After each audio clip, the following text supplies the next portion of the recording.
channel. My name is Andrew with Younger Mitsubishi in Hagerstown, Maryland. For more information on our inventory, please feel free to check out the link in the description box below. And so today we're in the brand new 2025 Mitsubishi Eclipse Cross because I personally love the styling of this thing. You also get America's best warranty, being 5 years, 60,000 mile bumper to bumper, 10 years, 100,000 miles on the powertrain. And if you were to buy one here at Younger Mitsubishi in Hagerstown, you also get a double powertrain warranty included with that. So 20 years, 200,000 miles on the powertrain, which is absolutely insane. So ultimately in this video, we will be testing out and going over everything about this one. So having said that, what do you guys say? Let's just go ahead and jump right into it. And as always, let's start with pricing. And so as you can imagine, there are several different trim levels for the 2025 Eclipse Cross. You got the ES starting at $26,545, which by the way is a modest $200 bump from the 2024 model year. That's really not that bad. LE for $28,195. You got the SE being the one we are in today, of course, starting at $29,245. SEL for $30,645, and lastly the SEL Touring going for $32,495. But regardless of the trim level that you go with, the power plant on the Eclipse Cross is going to be the same. Powering the beast is a 1.5 liter turbocharged 4-cylinder, putting out 152 horsepower at 5,500 RPM, 184 pound-feet of torque, coming in at 2,000 RPM. That power being sent to all four wheels through Mitsubishi's rally-inspired four-wheel drive system, which they call Super All-Wheel Control. Gotta love that, inspired by rally racing in the snow and the dirt, of course. Power sent to the ground through a CVT, 0 to 60 time approximately 8.6 seconds, with MPG numbers coming in at 25 in the city, 28 on the highway for that ES trim level. However, all the other trim levels are going to give you 25 in the city, 26 on the highway, either way taking regular unleaded fuel. But so then before we do any kind of fun acceleration test here in our Eclipse Cross, I do want to mention to you guys the driving mode. There is an eco mode. It is just in front of the shifter there in green, and that's going to adjust things like the shift points and the throttle response. So now having got all of that out of the way, what do you guys say? Let's go ahead and find a straightaway. Let's put the acceleration here to the test, and let's see how quickly we can get our new 2025 Mitsubishi Eclipse Cross here up to speed. All right, here is our straightaway in 3, 2, 1, go!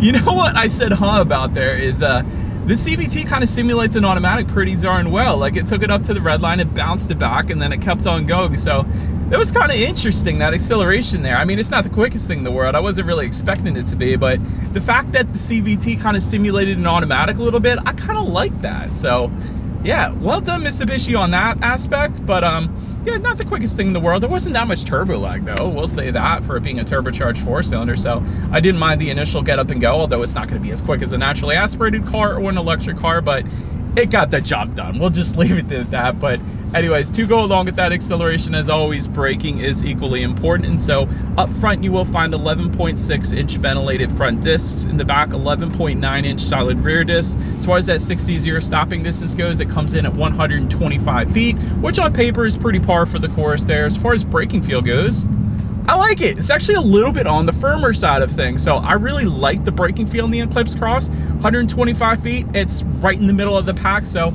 yeah, absolutely nothing wrong with that braking setup there. Then touching on suspension and handling, up front you're going to get a McPherson strut front suspension. In the back, independent multi-link rear suspension, front and rear stabilizer bars. As far as ride quality goes, in our short little test drive here today, I haven't had any issues. It's pretty much as you would expect the Eclipse Cross to ride like. Not the smoothest ride in the world, but it's certainly not a Honda Civic either, so it gets the job done there. As far as steering feel goes, it's definitely on the looser side of things. I do wish it was a little bit more of a heavy steering feel to the Eclipse Cross, especially with a name like the Eclipse Cross. Like, this comes from a very fun car back in the day, and I just wish maybe there could be a steering feel firm mode like Volvo does. It doesn't have to be like an instant acceleration, but just drive mode specifically for the steering feel, because it is a very loose steering feel. So would have loved to have seen a little bit more heavier of a weight to that, give it a little more playful feel there. As far as cabin noise goes, this is the perfect test. We're going 50 miles per hour right now. Get a little bit of engine noise when you really get on it, but otherwise it's nothing that would personally bother me. Then touching our rear visibility, it's not the biggest rear window, but it's certainly not what it used to be. I remember back in the day, the Eclipse Cross had that little bar across the middle in the back, and that impeded rear visibility so bad, but it's actually a lot better than it used to be. So I really don't have any issues with that either. Do want to touch on forward visibility a little bit. If you go with the LE trim level and up, you're also going to get rain sensing windshield wipers. So whenever this thing detects any kind of mist or rainfall, it's going to automatically turn on the windshield wipers for you, just kind of like automatic headlights. So I'm always a big fan of that. And if you were to go with the SEL Touring trim level only, you also get a head-up display. So that's going to project your speed limit, and safety features up onto your windshield there, better helping you keep your eyes on the road so you can better enjoy the drive here in the Eclipse Cross. But that pretty much rounds out the performance segment of this review, guys. Let's now go ahead and take a look at the exterior of our brand new 2025 Mitsubishi Eclipse Cross. All right, so here she is, you guys, the new 2025 Mitsubishi Eclipse Cross, finished in alloy silver metallic, in case you were curious of the exact exterior color name that we have with us here on this one. But as always, let's go ahead and start with where the Eclipse Cross is made. Taking a look at the VIN, first character is the letter J, indicating that the Eclipse Cross is built and assembled in Japan, as it should be. I like that. But let's go ahead and start up front on this one. LED headlights with LED daytime running lights do come standard for all trim levels across the board. Gotta love that. You also get the automatic feature for the SE trim level and up. So when it gets dark out, those headlights will turn on automatically for you there. Also, automatic high beams for the LE trim level and up. So when you have your high beams on at night and it senses a vehicle coming in the opposite direction, it's going to automatically dim them back to low beams. And when that vehicle is gone, it's going to automatically bounce it back up to high beams for you there. Gotta love that. LED fog lights for all trim levels across the board. And you do have some chrome accents surrounding those headlights as well. Both the Eclipse Cross and the Outlander do that. I believe the Mirage does that actually as well. You do have that Eclipse Cross lettering found on the front portion of that hood. And perhaps one of my favorite parts about this one is the intercooler tucked away behind the bottom portion of that front bumper, like a Lancer Evolution or something like that. I love it. I think it looks so dang aggressive. But anyways, that pretty much rounds out the front end of this one. Let's now go ahead and swing around to the side. All right, so we're now making our way to the side of this one. If you're looking for roof rails, they will come on the SEL Touring trim level. Chrome window surrounds for all trim levels across the board. Rear privacy glass also for all trim levels across the board.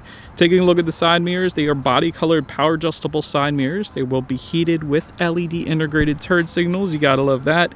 And then if you went with the SE or SEL trims, you're gonna get power folding side mirrors then as well. Then taking a look down at the wheel setup, 16-inch aluminum alloys for that ES trim level, 18-inch black painted aluminum alloys for the LE, and then 18-inch two-toned alloys for the SE and SEL trim levels. The other thing I wanted to mention is you're going to get body colored side skirts for the SEL Touring. I know because I reviewed that one last year, whereas the SE trim that we have with us here today, you're going to get matte black side skirts and fender surround. So a little bit different of a look there, so I wanted to emphasize that as well. But anyways, that pretty much rounds out the side profile. Let's now go ahead and swing around to the back. All right, so now since we are around to the back of the Eclipse Cross, all the way to the top, you will find a body colored shark fin antenna. Just below that, there's two different rear spoilers for the Eclipse Cross. You're going to get a more tamed rear spoiler for the ES, LE, and the SE that we have with us here today. But the SEL trim levels are going to get a much more aggressive rear spoiler that I reviewed last year, I know. So either way, it looks good. Honestly, I do like the more aggressive one a little bit better, but either way, they both look good. But rear window wiper affixed to the rear glass back there. You got LED taillights for all trim levels across the board. You gotta love that. Got the Eclipse Cross lettering spelled out horizontally. That always looks good. There's some trim level badging found in the rear lift gate there. So if you ever wander onto a Mitsubishi lot on a Sunday, that's how you're gonna be able to tell what trim level you're looking at. And then of course, just below it all, you will find a single exhaust outlet. It is tucked away, of course, underneath on the passenger side there. But having said that, I do believe you guys know what we have to do next here. As always, here is that exhaust clip.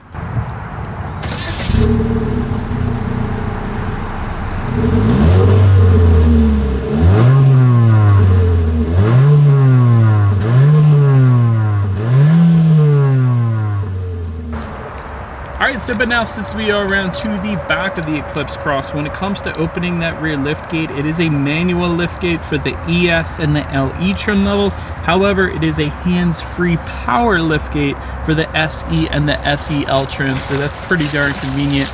There is a button on the key fob, of course, and there is a rubberized button on the lift gate itself then as well. But once opened up, cargo capacity comes in at 23.4 cubic feet. If that was not enough space, there is a 60-40 split, meaning the rear seats do fold down for quite a bit of extra space then if you needed it. Another thing that doesn't always come standard though, you get a cargo cover coming standard on all trim levels across the board. So that's pretty cool. It's always nice to conceal sometimes what you got back there so nobody is tempted to break in, I suppose. But cargo lighting back there, you got tie down anchors as well. There is a grocery bag hook. I always like seeing those.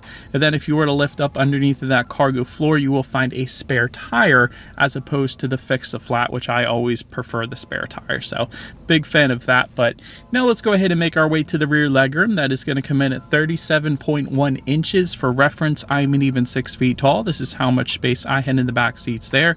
Rear seat mat pockets coming standard, of course. You got a rear center armrest with cup holders, USB-A and USB-C charging ports back there, heated rear seats for the SEL Touring trim level. So if you wanted to spoil the rear passengers, go with that top trim. The only thing that's missing really that I found was there's no rear ventilation. So kind of curious that I didn't see that. But anyways, let's go ahead and make our way up to the front seats. Cloth seating for the ES and LE trim levels. You get an absolutely amazing leather suede combination for the SE trim. I think these might be my favorite seats of any SUV I've tested, quite honestly.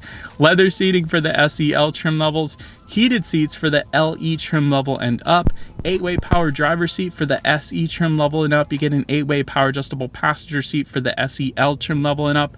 Overall, as far as seat comfort goes, I've always loved the leather suede combination. I think they are just some of the most comfortable seats. The bolsters on the sides hold you in place so incredibly well. The heated seats, they are so warm. And all seats are different. After testing over 1,000 of them at this point, I can tell you guys, these are some of the warmest heated seats that I've tested. They are absolutely amazing. So what I'm trying to say is huge fan of the seat comfort in the Eclipse Cross. But now let's go ahead and take a look at the steering wheel. It is tilt and telescoping. It is going to be leather wrapped for the SE trim level and up, and then heated for the SEL trim level. So would have loved to have had that today. But now let's go ahead and make our way to the startup. Let me start by showing you guys the key here. You got your Mitsubishi logo on the one side. When you flip it over, lock, unlock, and the button to pop the rear lift gate there. But it is all keyless entry with a push button start for the LE trim level and up. So all I'm going to do here is simply put my foot on the brake and press that engine start button located kind of just to the right of the gauges there. And so speaking of, when it comes to the gauges, this is a pretty cool looking gauge cluster. Tachometers all the way to your left, speedometers on your right. You have this kind of cool retro style 80s kind of display front and center just by the graphics. What's even cooler with those graphics is when you turn the Eclipse Cross off, it says see you. It doesn't say goodbye. It doesn't say sayonara. It says see you.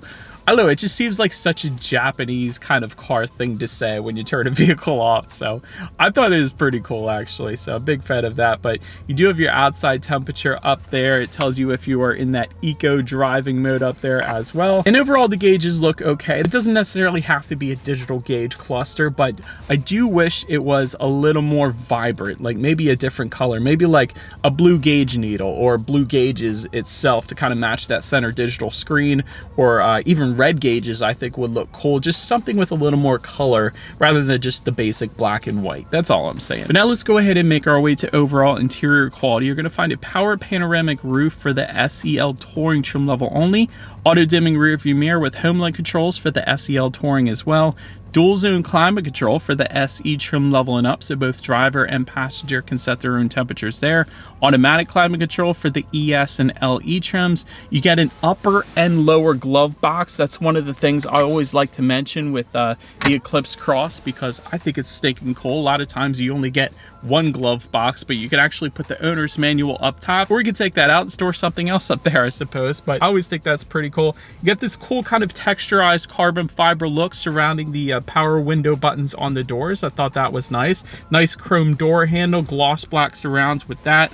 A lot of gloss black surrounding the shifter, which I am always personally a fan of. Just in front of the shifter, you got a little bit of rubberized storage, couple USB charging ports there. You got this super all-wheel control button just to the right of the shifter. I forgot to mention that earlier. That locks it in that four-wheel drive mode if you're perhaps off-roading or driving in the snow or something like that. Just behind that, you got your electric mechanical parking brake, couple cup holders, and then within the center armrest, there's actually a ton of space in there. It's a pretty deep amount of storage in there, so big fan of that as well. So overall, it certainly gets the job done. But now let's go ahead and make our way to the infotainment screen. There's going to be two of them. So you get a 7-inch color touchscreen display for the ES trim level, and then an 8-inch color touchscreen display for the LE trim level and up. Either way, you get Bluetooth and audio streaming. Either way, you get Android Auto, Apple CarPlay. However, for the SE and SEL trims, you will get a factory navigation system. That is pretty darn cool because I personally drive through the mountains a lot where Android Auto, Apple CarPlay goes out. So factory navigation system, that is pretty darn nice to have in my personal opinion. You also have your radio information up there as well. So when it comes to the sound systems, there's actually 3 of them, believe it or not. So it's going to depend upon the trim level you go with. So for the ES and the LE trims, you're going to find 4 speakers. For the SE and SEL trims, you're going to get 6 speakers. And then for that SEL Touring, you have an 8-speaker sound system. So having said that, we got the 6 speaker with us here today. So let's go ahead and turn on the radio, see what we got playing this morning, and let's test out the clarity of this one. Actually, for a 6-speaker sound system, that's not that bad.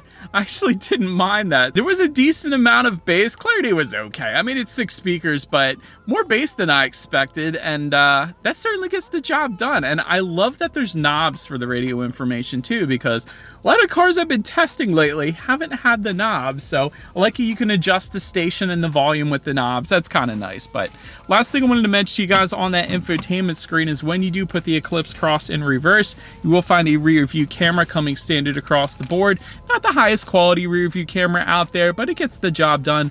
Also, if you go with the SEL trim levels, you're also going to get a 360-degree monitor giving you that bird's eye view, which is always going to lead us into safety. Front side curtain airbags do come standard. You get a driver's knee airbag up front as well. In the back, you're going to have latch, aka lower anchors to tethers for children for the rear car seats. Rear child door locks, tire pressure monitoring system, but also coming standard. Lane departure warning and automatic emergency braking with pedestrian detection. Then for the SE trim level and up, you're going to get a blind spot monitoring system with rear cross traffic alert. And for the SEL trim level, you're also going to get adaptive cruise control as well. So overall, when it comes to my final thoughts of the Eclipse Cross, definitely a good looking SUV, especially up front. It's a heck of a look up front. You do also get America's Best warranty, which is always impressive, and especially if you get it from younger Mitsubishi here, because they give you a double powertrain warranty. So that's definitely nice. And so, but that is about it for this one, you guys. Thank you so much for watching. Feel free to follow younger Mitsubishi on Instagram somewhere on the screen. Be sure to hit the subscribe and the bell notification button if you're into new car reviews. That is what we do here on this channel after all. Do appreciate you guys watching more than you know. I will see you guys all in the next video. Bye.